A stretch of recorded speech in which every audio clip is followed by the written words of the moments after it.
तो नमस्कार जी। तो आज यहाँ पर किंगडम ऑर्गेनिक फार्म्स में आने का मौका मिला है और किंगडम ऑर्गेनिक फार्म्स एक vermi compost manufacturing producing unit है जो कि गुड़गांव में हमारे वज़ीरपुर गांव के पास स्थित है। यह पटौदी रोड पर है और ये एक बड़ा ही खूबसूरत 3 एकड़ का वर्मी कंपोस्ट प्लांट है। इस वर्मी कंपोस्ट प्लांट के सारा कुछ देख रेख करता धरता ये चाचा जी हैं। तो चाचा जी सब कुछ देखते हैं यहाँ पे। और आज यहाँ पर बड़ा ही एक सुंदर सुनहरा मौसम सा भी बड़ा बढ़िया हो रहा था, तो फिर यहाँ का आने का मौका लगा। तो यहाँ पर चर्चा हो रही थी चाचा जी से काफ़ी सारी चीज़ों के बारे में कि यहाँ पर कैसा और क्या क्या काम करे जाते हैं। तो इस जगह पर जैविक खाद बनाई जाती है, वर्मी कंपोस्ट यहाँ पर बनाया जाता है और आसपास के जितने भी यहाँ पर किसान हैं जो यहाँ पर जुड़े हुए हैं वो किसान भी यहाँ से वर्मी कंपोस्ट लेकर जाते हैं। आसपास धीरे धीरे जैविक की तरफ एक रुख बन रहा है, तो जैविक खेती करने की तरफ किसानों का भी एक रुझान बनाया गया है यहाँ इस किंगडम ऑर्गेनिक फार्म के माध्यम से। और अभी तो हाल फ़िलहाल यहाँ पर आसपास किसान सामान लेकर के और खाद लेकर के जा रहे हैं। और ये उच्च क्वालिटी जो वर्मी कंपोस्ट है इसके लिए आसपास के गौशालाओं से, जो बड़ी गौशालाएं हैं, वहाँ से खाद लेकर आया जाता है। 10 चक्का, 12 चक्का, 14 चक्का ट्रकों में यहाँ पर गोबर की खाद पहुँचती है जो कि एकदम ताज़ा गोबर की खाद होती है और जो कि अलग अलग जो यहाँ की गौशालाएं हैं गौशालाओं से लाया जाता है। और आसपास के जो गांव भी हैं वहाँ पर भी हम स्वच्छ भारत अभियान के तहत हम आसपास के गांव से भी जुड़े हैं, जो कि यहाँ पर चाचा जी ने बताया कि किंगडम ऑर्गेनिक फार्म से यहाँ पर आसपास के गांव में जहाँ पर मवेशियाँ हैं और जहाँ पर गोबर की पैदावार काफ़ी हो जाती है और गांव के लिए वो एक गंदगी का स्रोत बन जाता है, तो वहाँ से भी गोबर उठवा करके यहाँ पर लाया जाता है। क्योंकि यहाँ पर तो काम ही पूरे समय गोबर का है, तो जो ताज़ी गोबर आ रही है उस ताज़े गोबर में केंचुए छोड़े जाते हैं। और जो ये हम बेड यहाँ पर पीछे देख रहे हैं, यहाँ पर चाचा जी ने इन सारे बेडों में अपने वर्मी कंपोस्ट बनाने का सारा सिस्टम लगा रखा है। तो यहाँ पर कई सारे तरह के बेड देखे मैंने। यहाँ पर 30 फीट के बेड भी हैं, यहाँ पर 60 फीट के बेड भी हैं, यहाँ पर 80 फीट के बेड भी हैं। तो काफ़ी अच्छी तरह से यहाँ पर जगह का जो सदुपयोग है वो किया गया है। और जो हमारे पीछे ये पूरा एक रोड नज़र आ रहा है, ये पूरी रोड है ताकि यहाँ से जो भी गोबर से भरा हुआ ट्रक आता है या फिर खाद अगर किसी ट्रक में भर के जाना है तो ये रोड से ट्रक को आवाजाही में पूरी आसानी रहती है, पूरी सहूलियत रहती है ताकि ट्रक की मूवमेंट ज़्यादा ना हो और जो गोबर है वो बेड के नज़दीक से नज़दीक गिर जाए।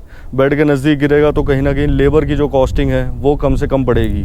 तो कई जगहों पर ऐसा भी देखने को मिला कि ट्रक जो है वो सिर्फ गेट के पास ही पहुंच सकता है और गेट के पास पहुंच करके वो गोबर को वहीं पर जमा कर देता है। लेकिन यहाँ पर चाचा जी ने ऐसा कर रखा है कि यहाँ पर इन्होंने पूरा एक रोड छोड़ा है जो कि लगभग 35 फीट चौड़ा रोड है। इस रोड पे अब ट्रकों के चलते चलते ये रोड भी बिल्कुल पक्की सी हो रखी है और इस पक्के रोड पर ट्रक पीछे तक जाता है। 3 एकड़ों का इसका लेंथ है, तो 3 एकड़ पीछे जाता है, वहाँ से गोबर फेंकता हुआ आता है पूरे इस रोड पर। तो रोड के दोनों तरफ जो बेड्स बने हैं, तो जिस जगह पर गोबर पड़ी होती है उसके नज़दीक से नज़दीक बेड पर वो खाद डालने के लिए बहुत बेहतरीन एक सदुपयोग है जगह का और लेबर। और जो उस लेबर को खाद को एक जगह से दूसरी जगह पहुंचाने का जो समय है वो समय कम होता है, क्योंकि समय की कीमत है। अब आप भी जानते हैं कि देखो लेबर जी 8 घंटे का अपना तो जी एकदम समय और नाप घड़ी देख करके चलने वाली है। 5 मिनट पहले हाथ धो के तैयार खड़ी पाएगी, तो उसके समय का ऐसा सदुपयोग हो कि उनको चलने फिरने में कम से कम हो। तो ये चाचा जी ने बहुत बढ़िया यहाँ पर चीज़ कर रखी है जो कि अपने को नज़र आई। साथ ही साथ यहाँ पर कई जगहों पर ऑर्गेनिक सब्जियाँ और फल के पेड़ लगाए गए हैं और कई तरह की सब्जियां और फल अपने को भी खाने का सौभाग्य यहाँ पर मिला है और बहुत उम्दा स्वाद है। बाकी किंगडम ऑर्गेनिक फार्म से जो भी यहाँ पर आ रहे होते हैं लोग बाग या फिर कोई सामने से गुजरते हैं, सामने ही एक मेन रोड है, तो सामने से जो गुजरते हैं अगर उनको भी रहता है तो वो यहाँ पर आ जाते हैं। और जो भी मौसमी और जो सीजनल वेजिटेबल्स होती हैं, जो सब्जियाँ यहाँ पर उस समय पर उपलब्ध होती हैं, तो ग्राहक आते हैं यहाँ पर और जो सब्ज़ी उनको पसंद आती है, जो लौकी पसंद आ गई, जो तोरी पसंद आ गई, कद्दू पसंद आ गया या फिर अभी कुछ साग लगा रखे हैं इनने, साग पसंद आ गई, तो जी वो उतना काट करके और अपने जो भी जिस समय के जो रेट चल रहे होते हैं उस समय से बेच दिया जाता है। साथ ही यहाँ पर वर्मी कंपोस्ट जो शुरू किया गया था तो यहाँ पर 1 एकड़ से शुरू किया गया था, जैसे कि चाचा जी ने बताया। उस 1 एकड़ को फिर धीरे धीरे 3 एकड़ में उसको बढ़ाया गया और मार्केट बड़ी अच्छी है, लोगों की मांग बहुत है और कैसा कि यह आमतौर पर मिलता नहीं। मतलब 100 टन की अगर बात करें, 100 टन यूरिया अगर आपको आज चाहिए तो ऐसे बहुत सारे डिस्ट्रीब्यूटर पाएंगे जो 100 टन यूरिया आज के आज दे देंगे। लेकिन 100 टन अगर आपको जैविक खाद चाहिए, 100 टन अगर आपको वर्मी कंपोस्ट चाहिए, तो वो 100 टन जल्द से जल्द एकदम से नहीं मिलेगी, इस बात का तो दावा है। तो क्या है कि मार्केट में अभी अच्छी क्वालिटी के, अच्छी गुणवत्ता के वर्मी कंपोस्ट की ज़रूरत है। तो उस ज़रूरत को पूरा करने के लिए जैसा कि यहाँ पर एक कदम उठाया गया, जैविक की तरफ बढ़ने का एक कदम उठाया गया, तो ये बहुत अच्छी बात है। और चाचा जी ने फिर यहाँ पर कुछ और भी ऐसी चीज़ें दिखाई जहाँ पर कि यहाँ किस प्रकार से बड़ी जगह होने के नाते, जैसे वर्मी कंपोस्ट के बेड में पानी लगाना होता है। पानी लगाना एक बहुत जटिल काम है और उसको डेली लगाना होता है। अभी जैसे आप देख रहे हैं कि अभी धूप तेज़ हो गई है, थोड़ा बादलों वाला मौसम था, अभी बादल आ रहे हैं जा रहे हैं। तो कैसा है कि यहाँ पर समय दर समय जितनी ज़्यादा धूप, उतना ही जल्दी वर्मी कंपोस्ट के जो बेड होते हैं, गोबर के जो नमी होती है वो सूख जाती है, तो उतनी ही जल्दी उसमें उतना ही ज़्यादा पानी लगाना पड़ता है। तो अगर पानी लगाने की देखी जाए तो चाचा जी बता रहे थे कि जैसा आप मेरे पीछे यहाँ पर आसपास देख रहे हैं, हरे रंग की पाइपें पड़ी हुई हैं, तो इन पाइपों से पहले आदमी घूम घूम करके उन बेडों पर पानी लगाया करता था। लेकिन जैसे ही वो जगह बढ़ गई और बेड अब लंबे लंबे हो गए, 80-80 फुट के बेड हो गए, तो 80 फुट के बेड पर जो कि लगातार चलते हुए 80 फुट हैं कि एक बेड है, फिर दूसरा, फिर तीसरा, चौथा, पांचवा, मतलब 25-25 बेडों की लाइन है 80 फुट की। तो वहाँ पर आदमी पाइप लेकर के तो पानी नहीं डाल सकता। तो वहाँ उस जगह पर पानी पहुँचाने का जो इन्होंने एक तरीका निकाला वो भी मुझे बहुत बढ़िया लगा। इन्होंने पूरे इस फार्म को एक नक्शे की तरह बांट दिया है और उसमें हर जगह पर उस पॉइंटों पे वो रख दिए गए हैं जिनको हम रेन गन्स बोलते हैं। अब रेन गन क्या है कि बहुत दूर तक की वो धार मार सकते हैं। तो रेन गन से क्योंकि वो धार लग रही है तो वो रेन गन 80-80, 100-100 फुट तक पानी फेंक रहे हैं और पूरा एक नेटवर्क बना दिया गया है कि फार्म में लगे हुए बेड्स, उनमें ऐसी कोई भी जगह नहीं है जहाँ पर कि रेन गन से पानी नहीं पहुँच सकता। तो आज की तारीख में सोलर के यहाँ पर जो सबमर्सिबल पंप्स लगे हैं, 7.5 HP के पंप लगे हुए हैं और पूरा ही ये कुदरती ताकत से सौर ऊर्जा से ये चलते हैं।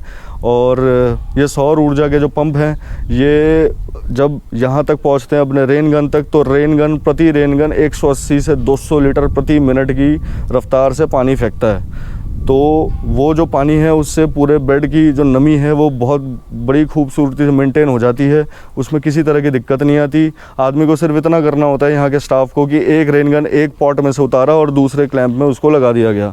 तो आगे चल के और कुछ वीडियोज़ भी मैं ज़रूर बनाऊँगा जहाँ पर कि इस फार्म में जो लगे हुए पूरा पानी का सिस्टम का जो नक्शा है वो नक्शा भी ज़रूर मैं एक बार दिखाना चाहूँगा। मुझे वो एक अलग तरीके की चीज़ लगी जहाँ पर कि ये काफ़ी बेहतर हो सकता है और अगर इसको और जगहों पर प्रयोग किया जाए तो इसके बेहतर जो परिणाम है वो भी मिल सकते हैं, क्योंकि इससे लेबर बचती है। सबसे बड़ी बात है कि लेबर बचती है। लेबर वो खर्चा है जो कि आज निपट गई तो वो पैसे जीरो हो गए।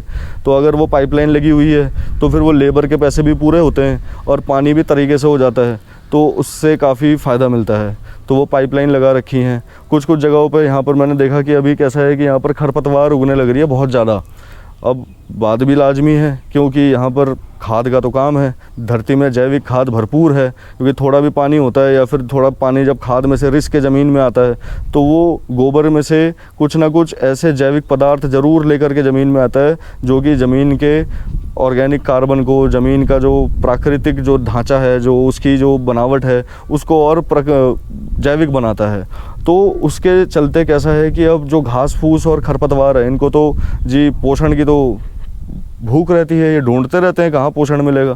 तो जैसे ही यहाँ पर पोषण भरपूर हो रहा है तो बहुत जगहों पर खरपतवार उग रखे हैं। तो जब चाचा जी से इस बारे में बात हो रही थी तो उन्होंने बताया कि अब खरपतवार मारने की कुछ दवाइयाँ आई हैं, तो उनसे हम यहाँ के खरपतवार को ख़त्म करेंगे और इस जगह के खरपतवार को ख़त्म करके फिर इस जगह को साफ़ किया जाएगा। तो काफ़ी एक बेहतर चीज़ यहाँ पर लगी। तो इस वीडियो को यहाँ पर रोकते हैं, बाकी आगे और वीडियोज़ में कुछ ना कुछ बेहतर आपके लिए लाते रहेंगे और आपके साथ यहाँ के बारे में, किंगडम ऑर्गेनिक फार्म के बारे में कुछ ना कुछ जानकारी साझा करते रहेंगे। नमस्कार।